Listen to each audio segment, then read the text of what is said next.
Hey, I want to make a video about the adrenal fatigue that I experienced and how I went about realizing that something was wrong, and then the steps I took to recover my adrenal fatigue and sort of some of the process in between. So the reason why I'm making a video about this is a really common issue that a lot of people don't know about, not just adrenal fatigue, but a specific gene that would make adrenal fatigue very likely for you, because 50% of people have a gene that might cause this. So I want to just talk about my story. I'm not a doctor. I'm no way I'm an expert in this stuff, but I did work with a naturopathic doctor who helped me understand a lot more.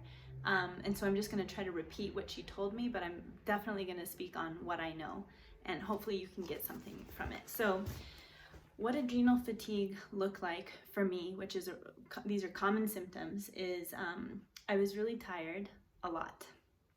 I would have a really hard time either falling asleep or staying asleep. So I might go to sleep and then wake up a couple times throughout the night.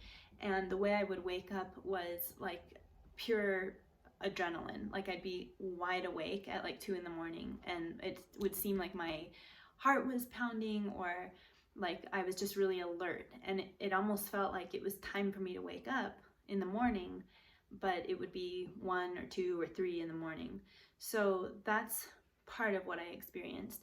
Some of what else I experienced is when I would wake up, I used to wake up to an alarm like almost every day, and I would wake up really early. So I'd wake up around 5 because I was a coach, so I would go in and coach my classes, and so I had to be up, early, like around 5 a.m. So I was used to waking up really abruptly, like a very jolting alarm. I would need to have a loud alarm to pull me out of this sleep, because I was in such a deep sleep by the morning time, because I didn't sleep well at all during the evening or during the nighttime. So when I would wake up, I would get usually just yanked out of a dream. Like I was deep in deep sleep, and then my alarm would go off, and it would be like such a jolting and aggressive way to wake up.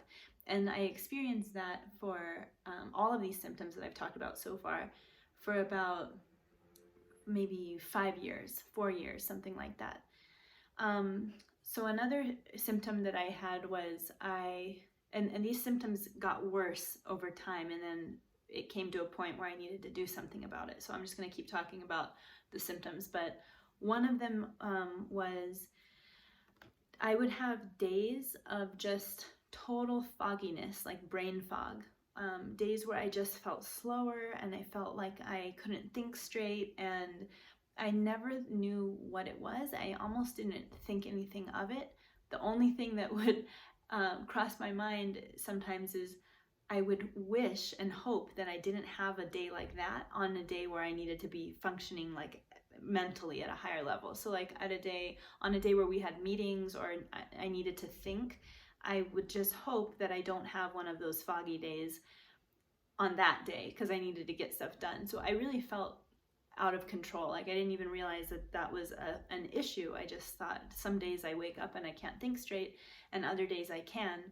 I hope today's not one of those days, because I need to think. So that was kind of something that I didn't realize at first, but was explained to me later on. Another symptom was weight gain. So I have been into fitness for a long time now. It's been like 10 years. So I have been pretty good at tracking, why I'm gaining weight or why I'm losing muscle. Like it usually correlates to what I'm doing. So if I'm training harder and eating enough, it would make sense that my body weight and my body fat and my muscle mass would stay in a certain range. But around this time, I started gaining a lot of fat, and I didn't understand why. This was shortly after my brother died, which was a very stressful, obviously traumatic incident. So my fat started to increase after that stressor. Another symptom that started to really really like pick up towards the end of this was shortness of breath. So I had a really hard time breathing from my diaphragm down in my belly, and I seemed to be only able to breathe in my chest. So a lot of people don't even realize the difference. So just to kind of give you an example, when you breathe from your chest, you'll see your shoulders and your chest move, and your neck will also strain like this, right? When I breathe from my diaphragm, there's almost no movement in the upper part. So you want to be able to breathe from your diaphragm, and that's being able to, anyways, I don't want to go into the lesson right now. I just want to talk about the symptoms, and I'll go back into that.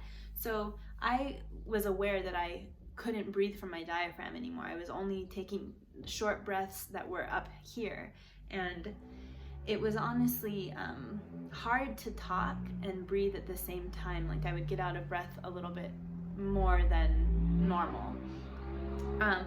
So that was another symptom.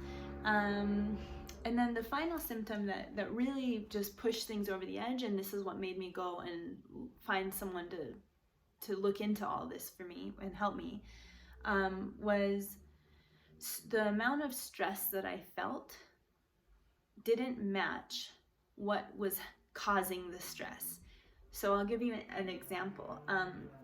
I would have a feeling of stress, like I need to get something done, and it felt so overwhelming that I would feel my throat tighten up, and sometimes I would start crying because I felt so overwhelmed with the perceived stress. And then when I would start crying, I couldn't control myself. It was really violent sort of episodes. So like my crying was like like those sorts of like those jerky sort of like that deep kind of crying that you get where you can't control your breathing, you can't control what you're focusing on. It's like the world is closing around you. It can feel like anxiety or a panic attack, and I would have such a hard time getting out of that. And sometimes I would think I would be crying in that stressed way for so long, kind of like just out of control, that I would start gagging. And I would think, there were multiple times where I went to a trash can to throw up, but I wasn't able to throw up. So it felt like everything was clamping down, and I was just having a really hard time pulling myself out of that stress response, that super strong sort of like fight, flight, freeze. It was like a really overdone feeling of attack, but it would be triggered by something very small. Another example is once I managed a gym, and my partner, who is the owner of the gym, one day we were just not seeing eye to eye on something. It wasn't a big fight. It was just like there was tension and we were arguing about something, but it was like pretty, that happens in business sometimes, or with people that you work with, where you're trying to understand each other and there might be some arguing. So it was a pretty practical scenario, but I remember my brain like shut down and I couldn't even hear what he was saying anymore, and I got dizzy because I was so stressed. So those were all of those symptoms, and I hope I'm not leaving any out. Another symptom that I did leave out was the level of fatigue that would hit me in the middle of the day. So remember how I said I'd like wake up wide awake at like 2 in the morning, 3 in the morning, 4 in the morning, and I'd have like a series of waking up that way at inappropriate times. Well, I would have a very intense level of fatigue come and hit me around 2 and 3 p.m. And that was also the time when I would do my workouts for myself, when I would train. So it was kind of the only time of day that I could, and it would suck because my energy level was crashing, and then I would force myself to train and then do my workout, and then like my whole rhythm of the day was thrown off because I was exhausted in the morning, would be, you know, wake myself up to perform in the morning, to coach, to be on, to do my coaching. And then I would be, you know, like getting through the day, I'd have caffeine. I would drink at least 1 cup of, you know, I don't think I had 2 cups ever. I was always like pretty sensitive to caffeine. So I'd have 1 cup of coffee to kind of get me through that morning. And then I would carry on through the day. And then I'd start to have a really big crash around 2 or 3 p.m., which is also when I would train hard myself. So then I'd bring myself back up. And then at night, it was hard to go to sleep. And then once I was asleep, I was waking up throughout the night. And then finally in the early morning, I'd be dead asleep, but I'd be jolted out of bed by an alarm. So that was like the rhythm that I was following for many years. And so it got to the point where I just couldn't live that way. I was realizing I need to put my health first. I also was having breakdowns a lot, like the ones I told you about, where I would just feel a lot of stress, and then it would result in a really intense crying episode that seemed just overboard. Like I couldn't seem to get myself to think straight or practically through that crying episode, and my chest would be closing up in my throat, and I'd be kind of gasping for air, and then I'd start gagging. So I would remember after a few times of these really intense episodes thinking, this isn't normal, like something's going wrong. I have no idea what's happening. I knew that my brother dying kind of pushed things over the edge, but like I said, these symptoms had been going on for years and years, and then finally they increased to the point where, you know, I needed to do something. So I basically invested in myself. I got money out of savings, and I went to see a naturopathic doctor. And so I want to tell you a little bit about her, because I really, really recommend anyone seeing her if you can. I don't even know if she works like over Zoom, but I bet she does some stuff. But she also has like a practice and a place where you can go and see her. So she's in Lake Forest, California, and her name is Dr. Alice. And I think their business name is still called Healing Hands Family Wellness. So she's a naturopathic doctor. I think I mentioned that. And I would always go that route first. So if you can go about solving an issue with your body or your mind in a natural way, meaning you know, using supplements or nutrients that are going to be harmonious with your body, versus taking a synthetic pill or something like that might cause a bunch of side effects. I don't want to go that route if I can first work with someone who understands the body as a whole, and Dr. Alice does. So I didn't know much about her. She just happened to be across the street from my business, so I went and saw her, and she did a consult with me, a very long form of a bunch of symptoms that you just would not think of, or you wouldn't think these symptoms would relate. But she got a whole picture of where I am mentally, physically, all these different things about my hormones were asked about in the form, and then we talked about it. And so what she told me is that a lot of times adrenal fatigue, which might mean you're really low on folate or really low on B9 or B12, the symptoms sometimes look like menopausal symptoms. So there can be a lot of similarity between the two. She ordered a blood test for me, and I went and got the blood test done, and we found just how low my folate level was. Oh, and just to backtrack a little bit, one of the symptoms that I didn't mention that's probably pretty serious was a lot of depression. So I would just wake up feeling like just depressed, and I had struggled a lot in the past with suicidal thinking as just a regular thought that was always there. And I basically grew up with that, so I never knew any different. That's just how I would relate to the world, and I would think when things get hard, this might just mean I need to take myself out of existence, because I didn't feel like I was equipped or capable to handle being alive. So that was in the questionnaire too, was, questions about emotional stability and migraines and bowel movements and menstrual cycle and sleeping cycle. So the questionnaire covered a ton. And then she got the questionnaire back, and then we talked on another day, a different session, we talked about everything she saw.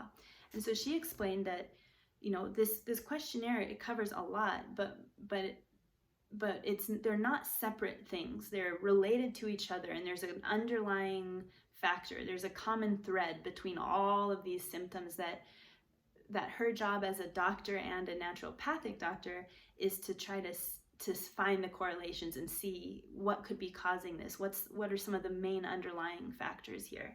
And so she was pretty convinced that there's going to be a B12 and a folate problem here. And when I got my blood work back, it confirmed that. So she went over my blood work with me. I have the papers that we went over together. This was all in 2019, by the way, but I keep all of these papers. This is my blood work because I learned so much from this experience, and I really want to talk about it, because what she showed me was, it made me see how important this is for people to know about and not be ashamed about, and also understand that there might be a reason for these symptoms that can be totally fixed. Okay, so what happened was my folate level was ridiculously low. Like, it was way below the risk level. So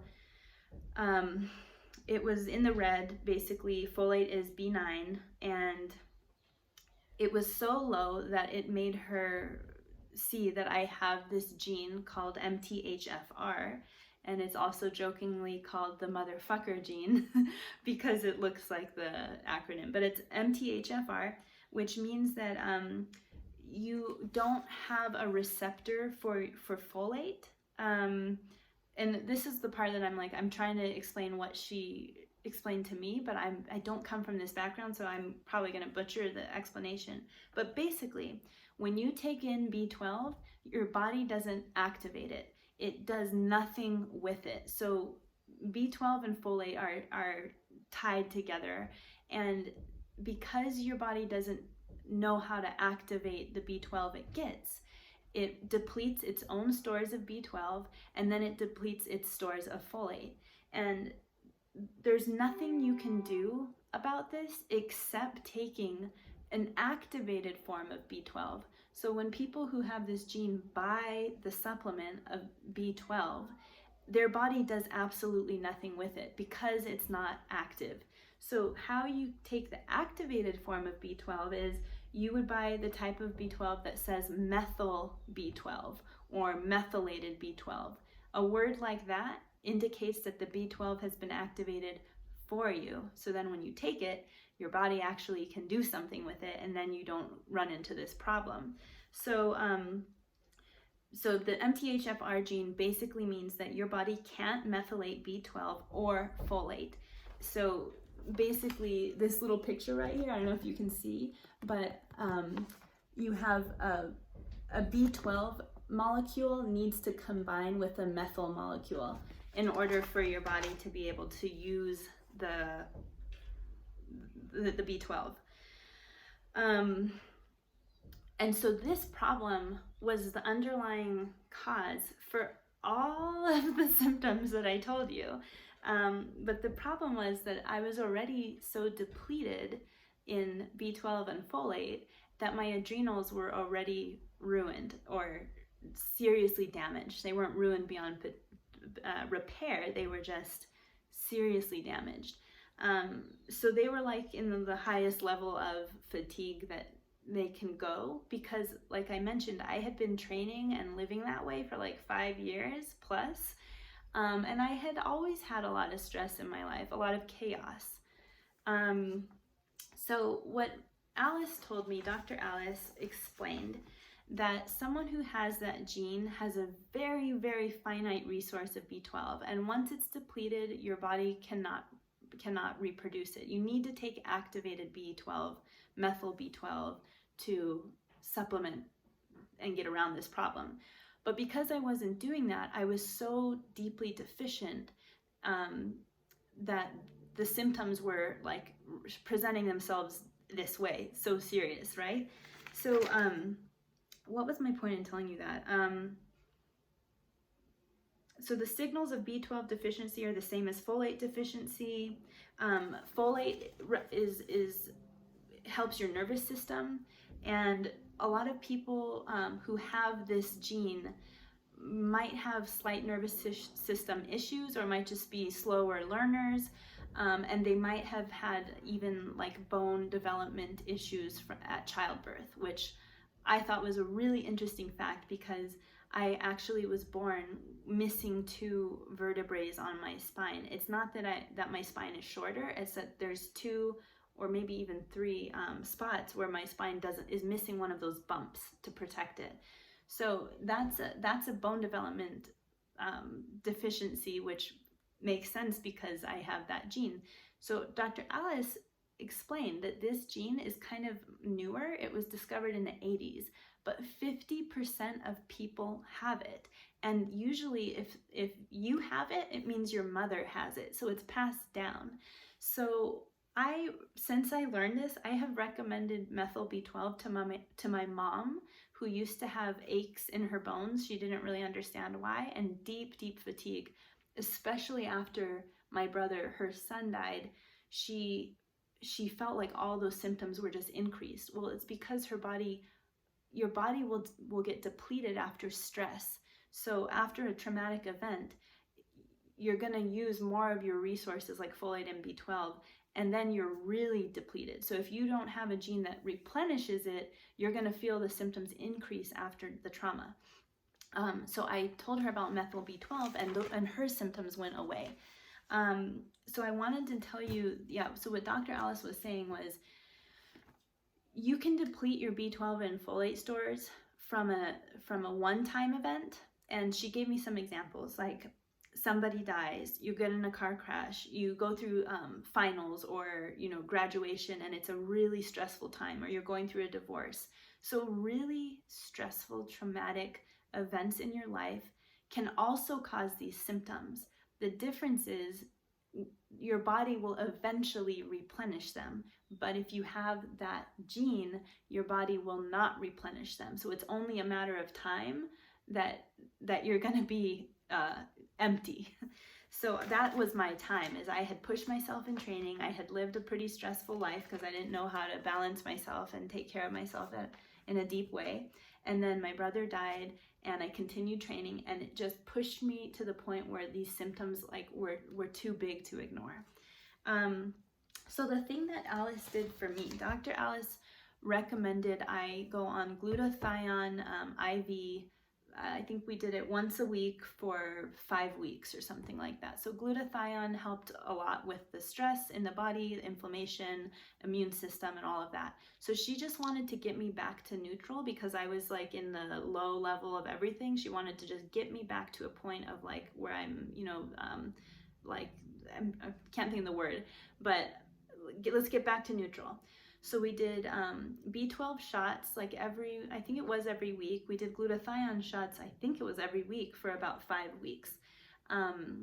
She injected the B12, it was activated B12, because again, she just wanted to take me out of the red zone and get me back to normal.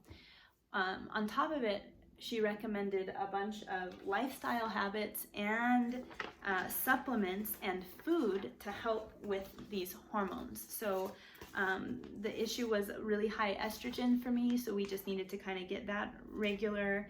And so I was on a bunch of medicine recommendations that were all natural supplements that she carried, but I also found some of them on my own at like the local health store, like Mother's or Sprouts, or ordering them online can have them.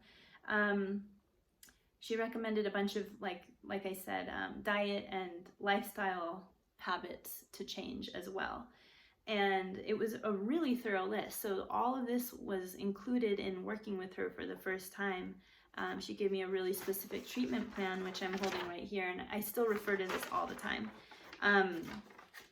And so what I wanted to tell you was the main two things the two main things that I do still to this day, 2 years afterwards, have been life changing.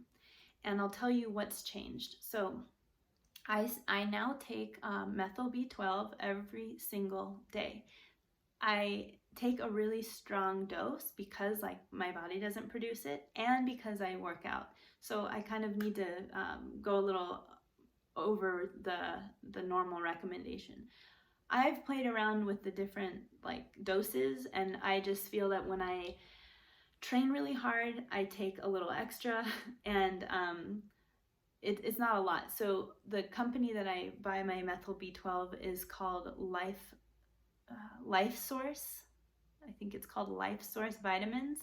I could confirm that, and I'll put that in the notes in this video. I'll link that at the bottom. Yes, I definitely will do that. But Life Source makes really high quality products, and they're made in the US. And I went from taking a lower dose supplement to the higher dose, and now I take the tincture version of their methyl B12. And that's supposed to be the strongest one, and I think it's just easier, and it actually tastes pretty good. But let's see, so that's something I start, and I have not stopped. And there was there were 2 weeks where I didn't take it, and I noticed the effects when I stopped taking it. Some of the symptoms came back. So I'll tell you what, let me get back on track here. Sorry, I'm kind of I feel like I'm not staying on my, the trajectory I was planning. So once I started taking B12 IV and the glutathione and working with Dr. Alice and changing things, I noticed my mood picked up. The depression was not anywhere near as serious. I felt like I could think clearly, and those foggy days completely disappeared. I didn't have any days anymore where I was foggy brained and couldn't think straight. It was honestly incredible, because my whole life I had those days, and I went from thinking that was normal and never questioning it to being I can't believe I thought that was normal, and it was gone. So after a couple weeks of us sticking to this protocol, and I was doing a lot of things at home and trying to get more sleep and just trying to heal myself, Dr. Alice asked me, how's the brain fogginess been? And I didn't even remember that that's how I used to live. And I was like, the brain fogginess, oh yeah, I can't believe it. I haven't had any days like that, not a single one. So that was, honestly, that alone is enough, I think, to make someone want to look into this. But there's other symptoms like depression and having panic attacks that are more serious, that obviously you'd want to look into this. And then the other thing that I did, and I still do, is as soon as I could, I started prioritizing sleep and really just allowing myself to sleep more. And this is something I really wanted to talk about, because I think that in our culture, it maybe is starting to change with some people, but for the most part, our culture, there's a stigma around being lazy. And I say that in quotations, lazy, because it's really just prioritizing what your body needs. It's not being lazy. But I had to get over that, that judgment that I'm being lazy by sleeping in this late on days where I could. Honestly, my body just really, really needed it. So I had to kind of teach myself and relearn that it's okay to take naps. It's okay to sleep in.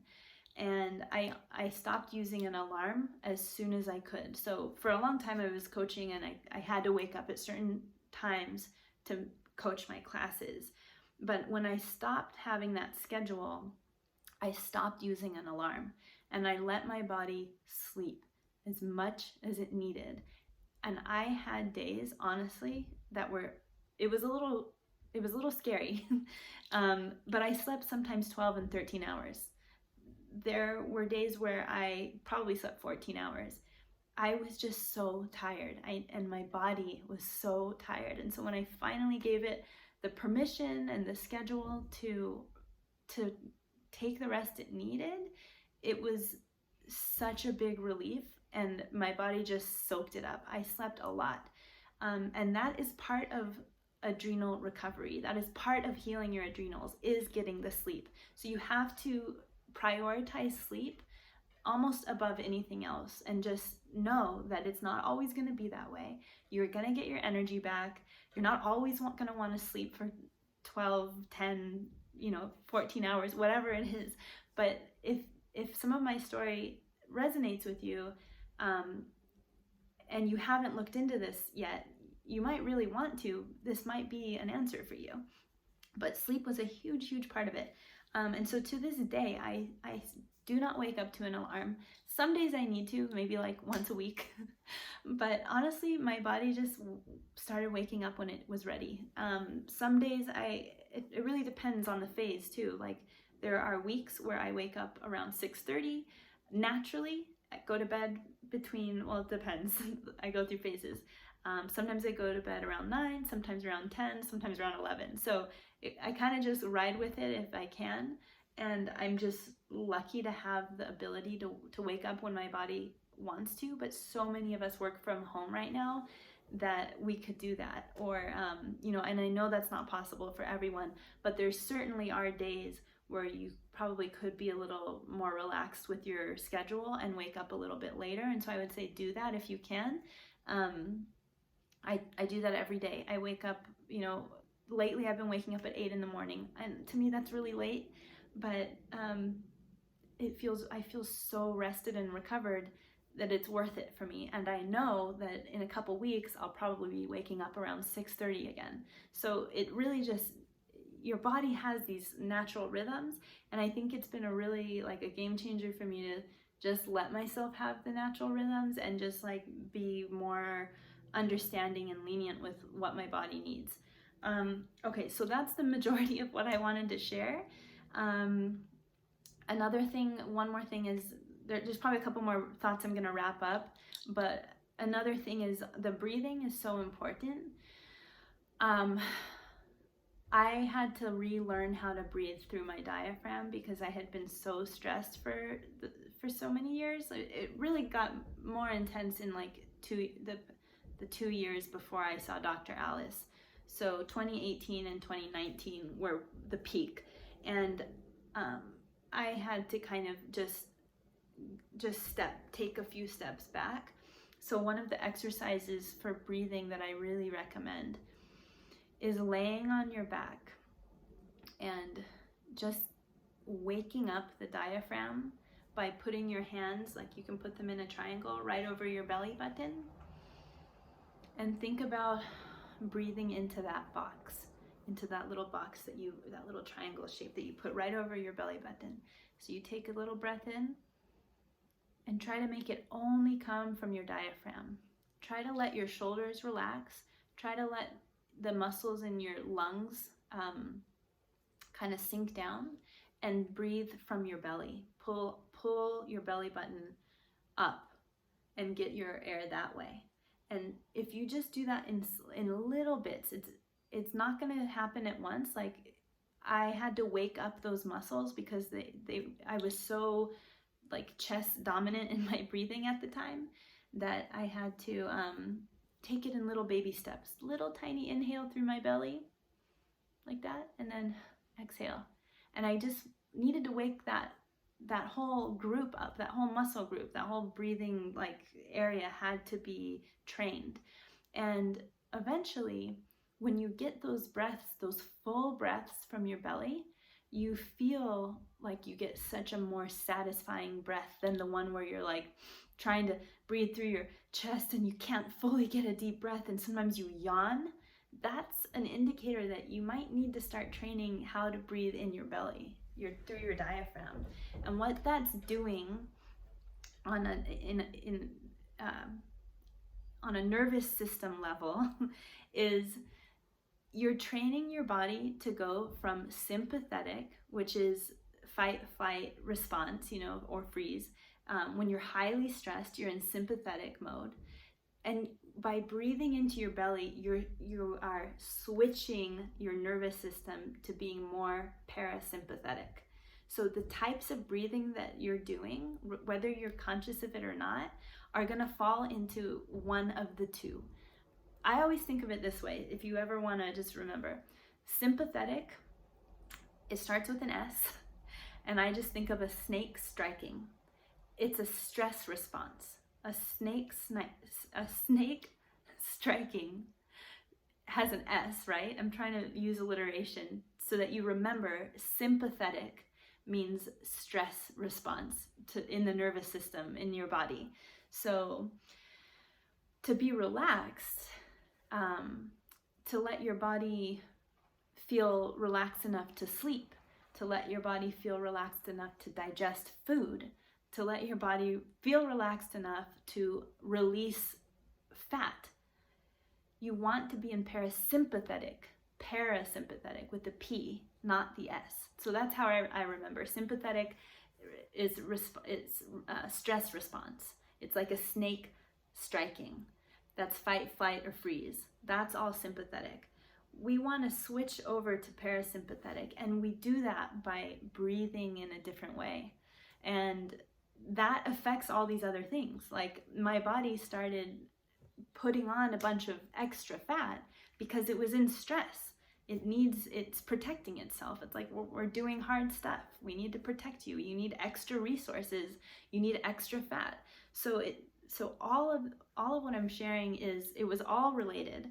And once I addressed the breathing, the methyl B12, which was huge, and then all these other little things, all the symptoms I told you about lessened. And it's been since the start of the COVID stuff. So it's been over a year now where that's been my main focus, is being easy on my body. I still work out, but there was a long period of time where all of my workouts became very different, and I still don't work out as hard as I used to, and I don't need to.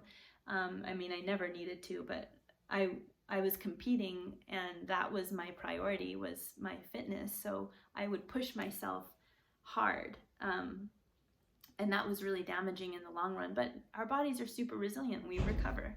So I hope this story is just like something you can relate to. And if anything, I would recommend you go see a naturopathic doctor, someone who can link a bunch of these symptoms that you might be having to one or two main things to focus on, and will give you a really healthy, harmonious way to fix it, to heal your body. And Dr. Alice is amazing. I talk about her all the time. I've recommended her to family members, to friends, and to even my clients who have come back and told me, my friends, family, and clients have come back and told me that their blood tests also showed they had the MTHFR gene, which now when I hear people talk, I can kind of get a feel for maybe they want to check that out too. It is such a common gene. 50% of people have it, and they don't know they do.